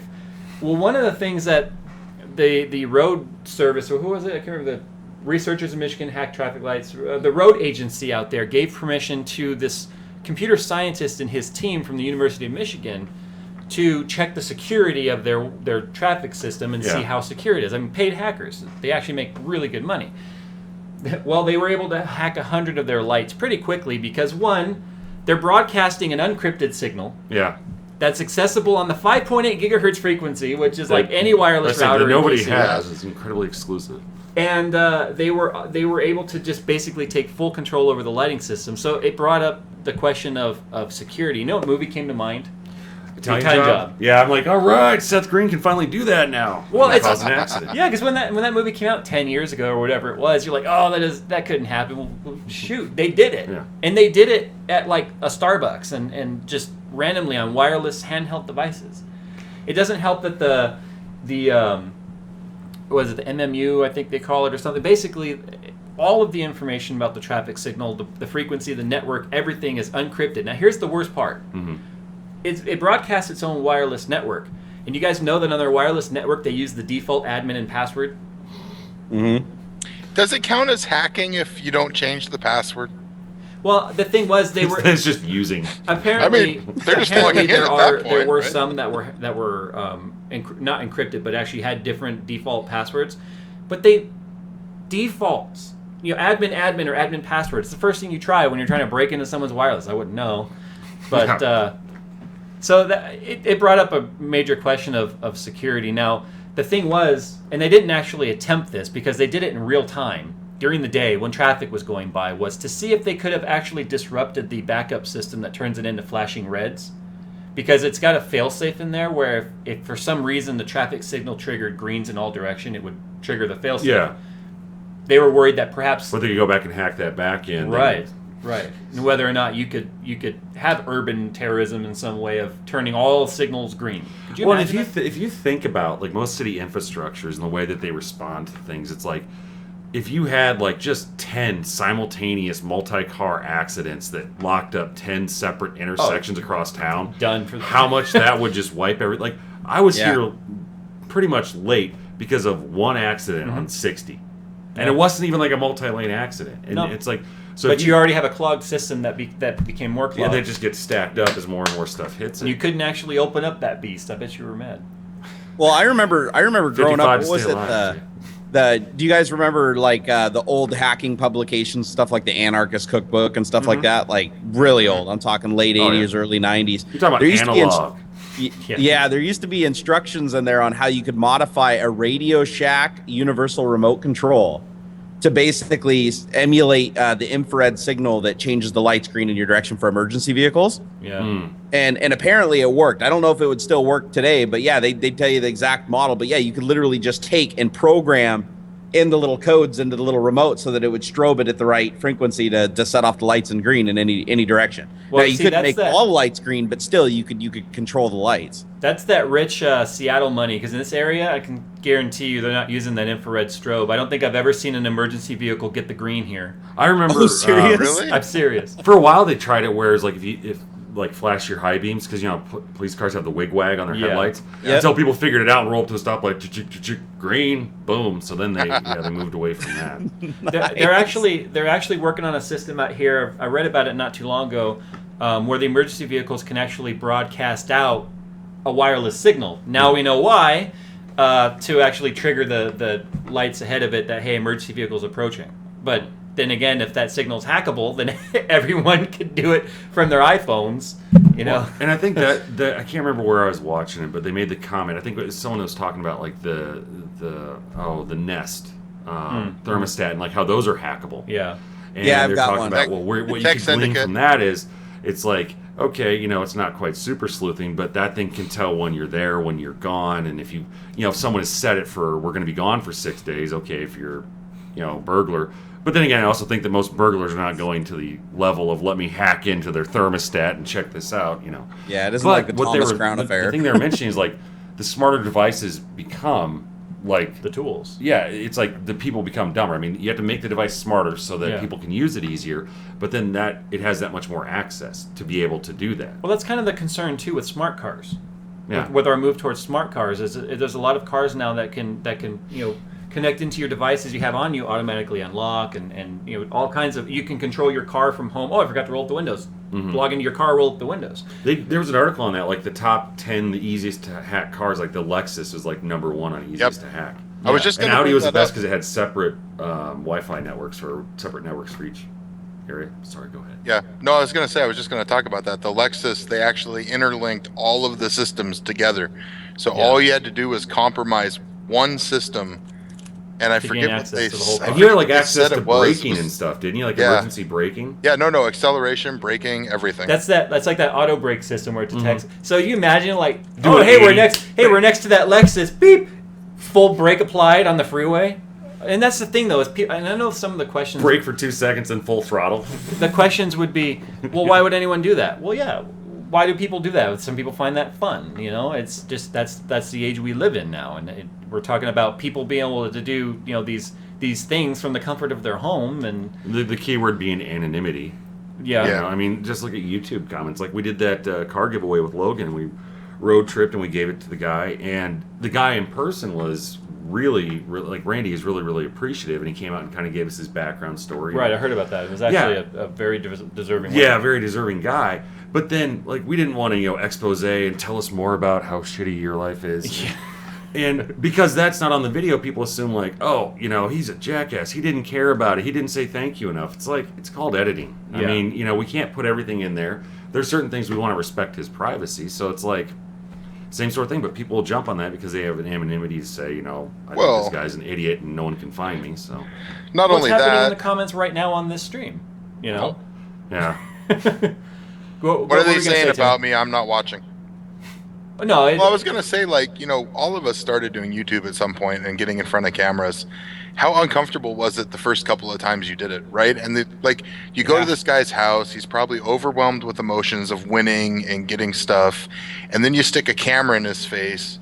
And what do you expect him to do? Like, well, he just there's a looked lot like, going on. yeah, One, I mean, he just looked like he was overwhelmed, and that, people need to cut him some slack, man. When he kept doing, like, I can't even believe this is real. This is weird. And Yeah.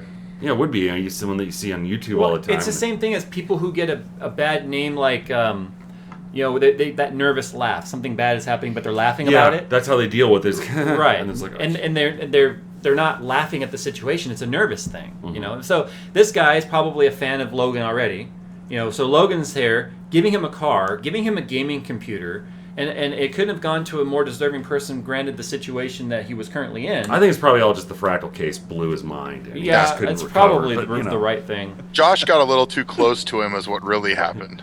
Well, Josh, this isn't free, right, Randy?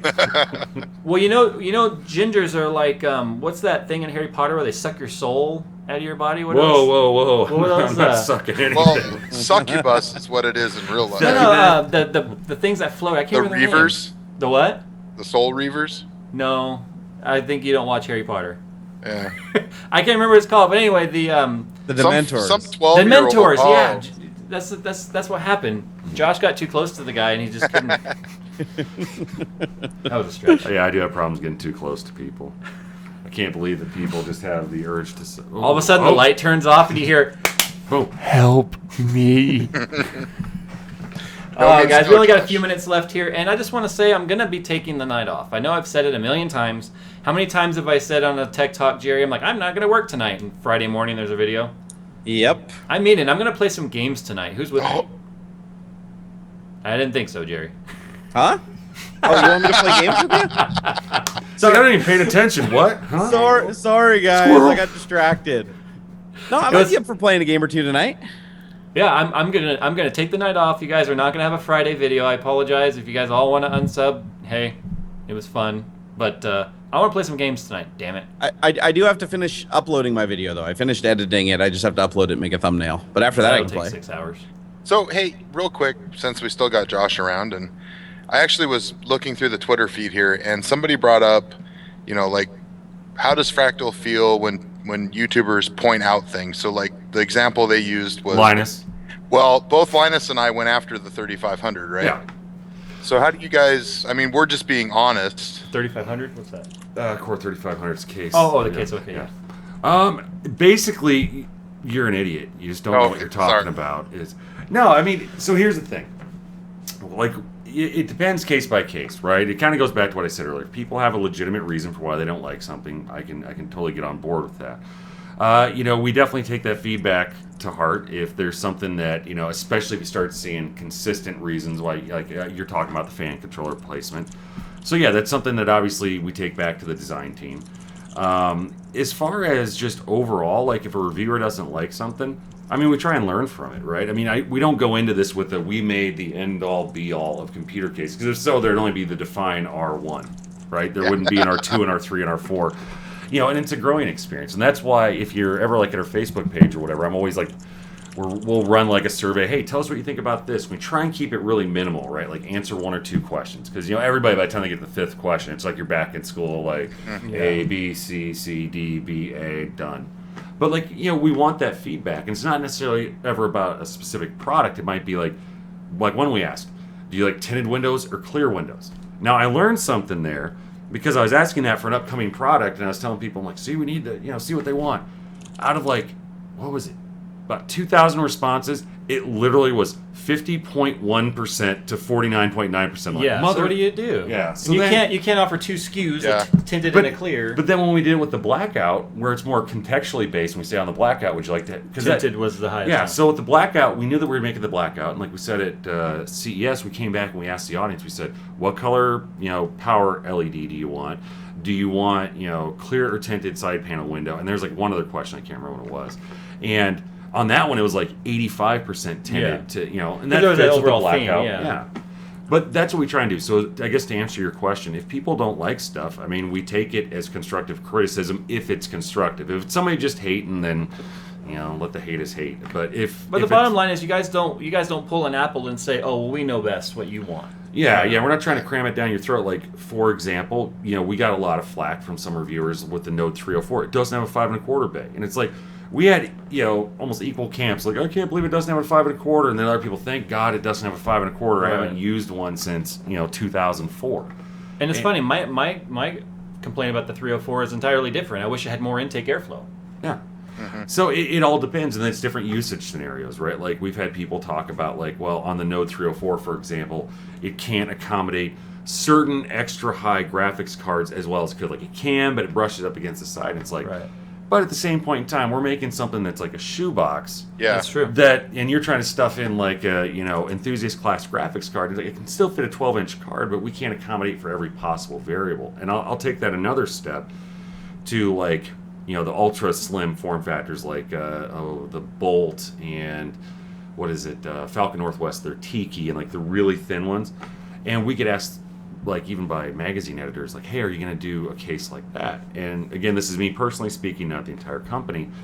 But I would have to say no, because right there we're going to get into a hardware issue. Because when you're a system builder, you know the BOM list. I'm going to let people choose from these 10 things that will definitely fit in this case. I'm not going to let them pick, SLI Titans or something like that because Jay wants them so bad.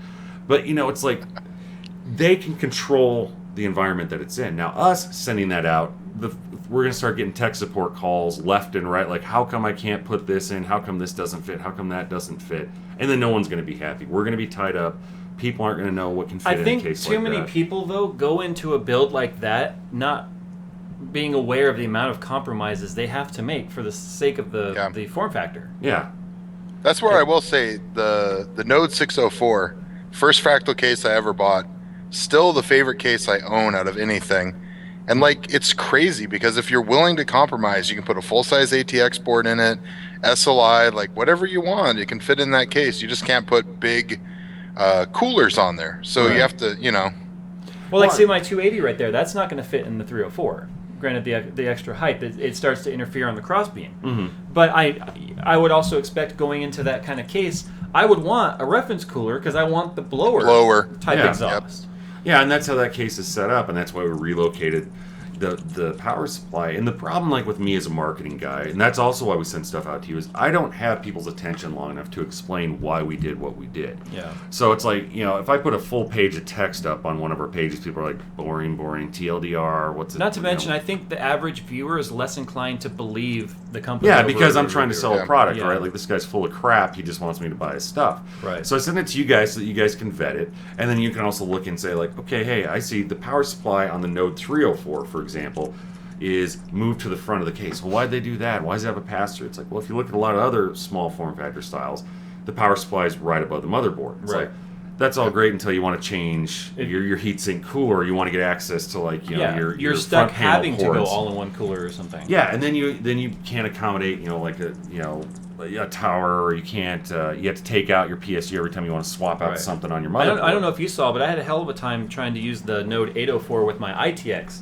only because the ITX form factor put the RAM more in the center of the case, which interfered on any cooler I tried to install in my all-in-one water cooling. Yeah, but because I was using the 140 XL, which I guess a 280 would have had the same issue. Yep. But that's also too where sometimes it can fit in ITX, but it may not make the most sense to put it in there. Yeah. If I had gone with the micro ATX, I wouldn't have had that issue because the RAM would have been farther out of the way. Well, it's just the Define XLR2 and the Arc XL support ITX, and it's you could put it in there and look like a little postage stamp. So does stamp. my Case Labs case. Yeah, but it's you're not going to tear away something that's that easy to accommodate. Exactly. It's this size or smaller, but it doesn't mean it's ideal. And then there's other things we're technically, I believe the Define R4 does not support officially extended ATX, but it can fit motherboards up to 295 millimeters wide, which is some extended ATX, and that's why if you're ever looking for support from us, we always go on the low side. How tall of a cooler can it support? That's always on our website. It's say 160 millimeters. Well, can it support this one? And then you look at it, it's 162. 161. Well, I would have to tell you no because I said that. Now, maybe could you cram it in there? Possibly. Yeah. But we're not going to put what you could maybe possibly do. We're going to put, you buy this, you want to put this in. We don't want to piss off customers. So. Right. Which I have a suggestion because Jay was talking about a whiteout build. What you do is you buy a black 304 and a white 304 and switch the drive caddies. Mm-hmm. Well, and that's we've done stuff like that, and then one of the things I guess it's not very public. I don't know why. Maybe we haven't pushed enough. Puget Systems, they're a system integrator out of Washington. Right, just south of us, they make awesome stuff. Is that the company that CES? The super quiet, the one that I had to turn off all the other systems so you could hear. You couldn't hear anything. Yeah. In fact, they make the a badass test platform, by the way. Yeah, and basically with that. They handle spare parts for us. They want to start carrying stuff. So a lot of that stuff, if you want to order drive trays or if you want to order, additional things like that, you can go through them. I mean, I don't control their pricing. I don't know where that's at, but that is an option. Also, worldwide, we have a spare parts shop. It's based out of Germany, but it handles all of Europe and same sort of thing. You can order side panels. You can order front panels. You can order, drive sleds, cages. Well, that's good because a lot of companies don't offer parts for their stuff, which really helps. The reason is it gets difficult from a standpoint of us as a manufacturer if we then go into selling stuff directly from a business model standpoint, as well as regulation and all the other steps, becomes a huge hassle. Like, we just can't, hey, I'll send you $20, can you send me one? Like, we legally can't do that. We'd have to collect sales tax, we'd have to show it as income. And then the other thing is, most places like our sales partners, I'm not picking on Newegg, but guys like that, they don't want to stock a bunch of spare parts on the off chance that someone's going to need a tray, because it takes up room in a warehouse. So Botech2 says, someone talk to Jerry, we're losing him. Jerry, it's 7:34. Yes. Let's do our Twitter blitz, and then let's go ahead and give everyone back their time, and let's play some games. All right, let me pull it up here. So I will say real quick, guys, since Josh mentioned it, it's at Puget Systems, PugetSystems.com, and they build a lot of stuff in Fractal cases. So if you want a pre-built machine and a badass Fractal case, John Box, the CEO, he's a great guy. You should check him out. John, I've known John for years. He is one analytical mother. I mean, seriously, like, he just scours stuff. So for us, that was a huge design win in the sense that, like, this, if there's something to hate, he'll hate it. He'll find it. And, like, he still chose our stuff. So I was like, sweet. And he's not Canadian. No. He's close. Geographically close. All right, Jerry, go. All right, so, hey, Jay, what is your opinion on the Titan Z? Sorry, I just threw that out there just to troll you a little bit. It is actually a legitimate question Sam asked, though. Paul from Newegg sent me a text today saying that I guess one of the combo guys at Newegg was like, hey, Paul, let's build a dual Titan Z system. Paul immediately had to text me. Oh, that's hilarious. Have Jay pose with it. All right, so Kevin Burns asks, what are you guys' thoughts on using distilled white vinegar to flush clean water cooling components? A lot of people use vinegar because it's good at getting the dye and some of the flux and stuff out.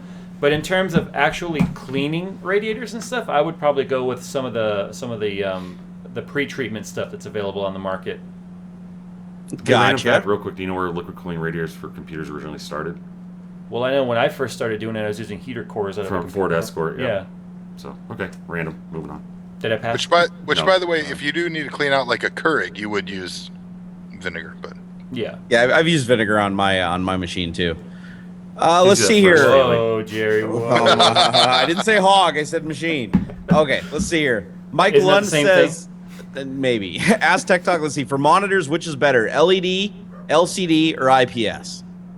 I don't know if those are directly comparable. They're not. Let's just throw the LCD away and just go with the in-plane. Well, actually, they are all different, right? One's a lighting source, one's the technology, and the other one. Okay, so I think he's asking more along the lines of in-plane switching or God, what's the more common type? TN. Yeah, TN versus IPS. Why don't you go ahead and tackle that one, Timmy? Well, so. TN, you're going to get faster response rates. Your viewing angle is not going to be as good. Your color depth is not going to be accurate. That's why no professionals use TN panels pretty much for work. IPS, much better viewing angles, especially if you move like up and down on a screen. Yeah, you get a much better color consistency. Because if you start like on a TN panel, if you not side to side but up and down, you'll start to get full negative. Yeah. Mm-hmm. Yeah. And I think, me personally, I don't buy panels. I only buy IPS panels. There is one other panel that I can never remember the type of, but it's like IPS ProRes basically, where the colors are actually even better, but you would never want to game on it because the refresh on it, the latency is so bad that. Yeah. And IPS panels are generally a lot more expensitive too, which is why a lot of people don't go with them. Well, it's because they're sought after by professional editors and photographers. And all right, Jerry, what's that? Blitz it. All right, Blitz. We're blitzing. All right, so okay. So Jay or Jerry, when are you guys going to get one of the new unlocked Intel Pentiums to do an overclocking test? We talked about that earlier today, actually. I have one, Jerry. You can borrow it. Yeah, Jerry, borrow his, and then next month I'm supposed to be hopefully doing something with Intel. So very cool. Let's see. Summer party. My friend bought an so Time Von D said my friend bought an 8-pack system, SLI 780 Ti's and 4770K, 4000 Gbps. How much was pure profit? I don't get what he's saying here. He's saying he bought it for 1,000. So I guess in terms of the net value of the PC, how much did he get a good deal? He probably got it at like 50% of its value at least. 1,000 GBP is how much American? Like the British pound, 1,600, something like that. Yeah, it's like 1.6 pounds to $1. Yeah. Wow. Killer deal. Let's see here. Josh Kirk says, have you all heard about Linus Tech full room water cool? Yes, I have. Yeah. Yes, we well, all yeah, have. because I tried to Yeah, that sponsor turns air out. conditioning for his crew, and he shot me down. It's funny because he talked about it a while back, maybe a couple months ago. He talked about an idea of a full room water cooled, all room water cooled system, and now he's actually doing it. So I'm interested in it because I am too. like this room right here compared to the rest of the house is much warmer because live encoding, there's heat coming into this room. You picture he's got 5 editors in one room. He wants that heat out of there. In the wintertime, if you watch their Twitter, it's like it's 102 degrees in the room and stuff like that. That's why I offered to sponsor the AC, and he's like, "No, I'm doing full room liquid cooling." I'm like, "Okay." Yeah. Ashley asks, AC is probably needed, but what does everyone on Tech Talk think of the NVIDIA Shield product line? So I just got to play with my first Shield today. Somebody brought one in. I hate the controller on the Shield Portable. Now, the Shield tablet, being able to hook it up to your TV, use it like a set-top box so you can stream Netflix. You can put XBMC on it. You can actually connect a Xbox controller to it. You don't have to buy the NVIDIA controller. I think that's pretty badass. You can actually do the same thing with the Shield Portable too, as far as doing the live streaming to the TV. You can also connect the controller to it, so you can actually do 2-player and stuff like that. I think it has similar capabilities to the tablet, it's just not as fast. No, I've never. The tablet's got the K1 chip, so it's quite a bit faster. Yeah, I've no, never I know the used it. tablet's supposed to be a screamer. I've never used it. I only paid attention to it, when they were talking about the Tegra stuff a couple years ago when I first saw it at CES. But I do like the idea that it's not just a gaming device. It's kind of a full handheld multimedia device, which kind of tends to be the trend lately. Well, and it's only pretty capable though. Yeah, it's only like $60 more than a Nexus 7. So. And my Nexus 7 just sits on my camera. I say DSLR controller. Yeah, that's all I use. I bought it just for that. Yeah. I have 2 Nexuses, the old generation and the first generation, or the first and the second, and I use them both for the same thing, DSLR controller. And one's dead. I use iPad that Retina one. display's a little better though for that. I saw you had a sneeze guard on it. I was wondering why. No, I had to think quick on my toes.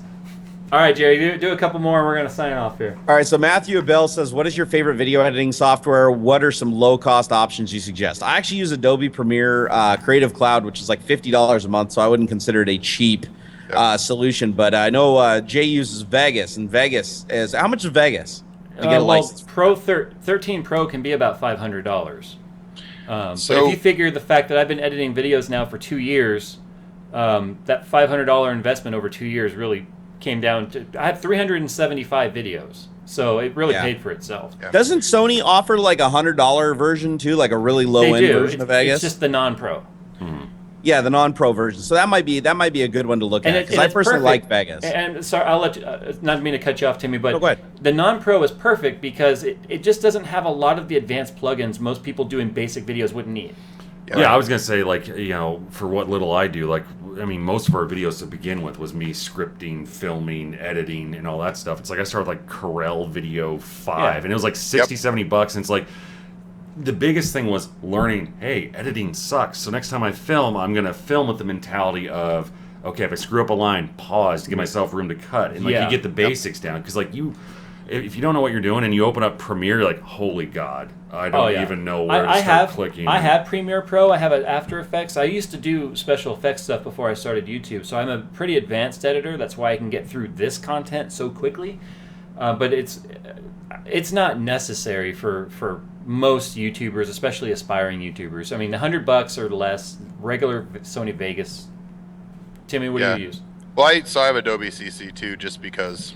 I don't know, but I actually started out using Corel, and I got it on sale. If you watch around like back to school, so now, or Christmas time, especially around Black Friday, sometimes they have it on special for $39.99.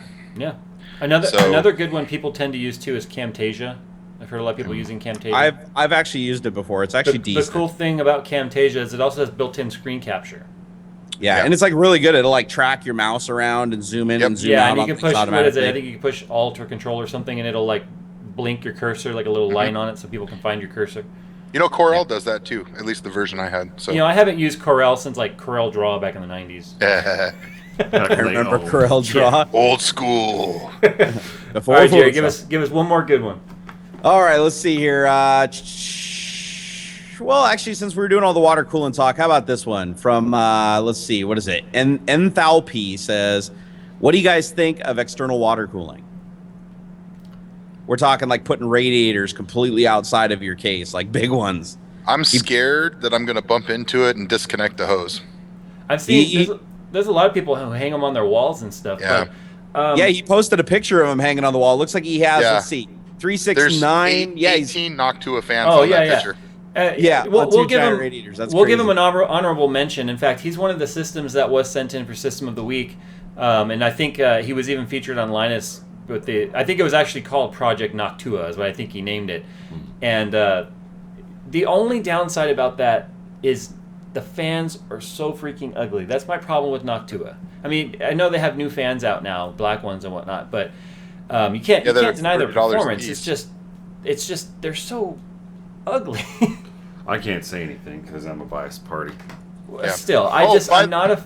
It's one of those things. I wish it was like the performance and the style together. Yeah. So You know? off topic quickly, Josh said people need to, email them and do things to get them to do stuff.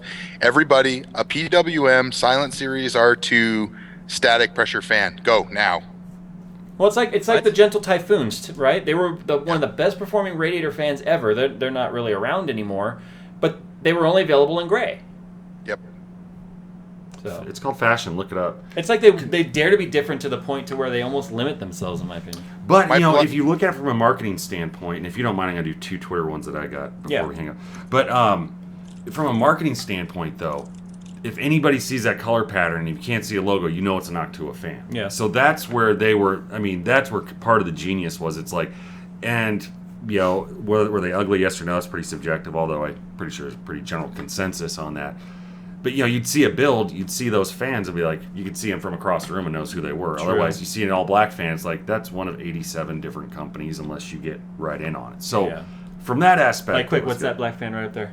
It's a black one. With the I the say black Cooler one? Master. it's a black fan, black. And Cooler quick. Master. Yeah. Noise We got a blocker. quick one here, gentlemen. Go ahead. And then Josh has a couple of questions and we'll sign off. I decided we'd do a few extra minutes since I'm not doing a video for tomorrow. And I'm going to have nightmares now that I'm not making a Friday video because I've had that schedule now for like 6 months. There's some kid crying on a street corner. Somebody sent me a picture of SpongeBob like this at a desk and it says waiting for Jay's next video. It's like oh man, come It's on. better than just saw Jay's next video. Well, that's why they should subscribe to TimmyTechTV, so when Jay doesn't make a video, they can watch one of mine. We all have to stagger our releases, no longer on the same day. No more premature releases. Oh, Well, that's what she how do you said. think I got my child on the way? I don't want to know. All right, what do you got over there? Oh, well, actually, I think Jerry had one. Jerry, quick. did you have one? No, I'm good. Oh. Okay. I'll just do 2 real quick. Okay, so let's see here. I got this. Well, Demand Duck, I can't do that one. Well, yeah, I Sure can. you Okay. can. Boobs or butts? Boobs. He's actually asked that one before, and Jerry and I are both boobs men. Yeah, me too. Timmy, your boobs or your butt? But You had to be different, didn't you? You had to be the you boob. I'm a rebel. Okay, I like so nice, long, let's see here. thin Danton legs. is basically asking, like, great to see you on all the YouTube channels. What made you decide to hit YouTube so hard? Personally think it's great. Okay, short version is I just like to reach people where they live, which that sounds really creepy. Like, I want to break into your house and snuggle with you and talk to you about Fractal Design. Honey, we're moving. That's how Which- close it is. When No, are you coming honestly, and I'm a with fan of Jerry it. and I think it's a good medium to reach out to people. It doesn't really work so well sitting next to a person while they're writing an article. Hey, write that I'm sitting next to you. But I think it started with, I was the first guest on Linus's WAN show before it was the WAN show back when I was in his It was just garage. a live show. And I told him, like, hey, I just want to do it and just be able to interact with people and let them know it's like, hey, I'm not some complete marketing douche that's going to spout crap the whole time. I want to be able to interact with people. And then largely becomes it's an easy way to reach people. You guys all work together. Collabs are a big thing. I would say they just did that thing with Logan. It's fun. I think it presents stuff. It allows me to speak more clearly and not have it come off, hopefully, sounding rehearsed. That's what I was doing, by the way, in that dump. I was like, okay, what are my lines for the show? So, And that's what the script says on the screen right yeah, there. exactly, which you cannot see. So So yeah, I guess that's the other thing. If there's places that you want to see Fractal, me, whatever other channels, let me know. And let's face it, on the written reviews too, everyone just jumps to the conclusion. Yeah, it's basically like, and then it's okay. How did it do? And then if it did really bad, then they'll go back and be like, oh, I want to hear this thing get trashed. Yeah. And then the other one is John Ivor Rubach, who like is pretty strong fan. Like he's on our Facebook, our Twitter, and everything, and says that we need to go outside and do a selfie with the vet and show it on screen like right now. I saw that one. Okay, we'll do it. So the moment we turn off this stream, everyone make sure you're following at JayzTwoCents and at Fractal Josh, right? Yep, Fractal Josh. I think you guys should do it now, and Jerry and I will just fill time. No. Then it'll just be I would never leave my channel to YouTube. No, seriously, everyone go follow at Fractal Josh and at JayzTwoCents, and we'll do it the moment that this is over. Hopefully it's not too dark outside. Oh, it's getting there. So, all right, guys, thanks for hanging out with us today, and I think that's gonna wrap. I'll go ahead and do the outro song as Arnold. What the hell? No, we'll go ahead and do that. So, all right, guys, thanks for coming at TimmyTechTV, TimmyTechTV on YouTube, and of course, barnnerd.com for all that guys stuff. Go Hawk! Thanks for hanging out this week. And we'll see you guys next Thursday. See ya. Alright, this is the outro song. We're doing this now. It is awesome. We're gonna go get in the Corvette. But my base is big. Can't fit in it and pop the tires because Jay is a fat guy. It is not good. I think the song is over now. Okay, bye.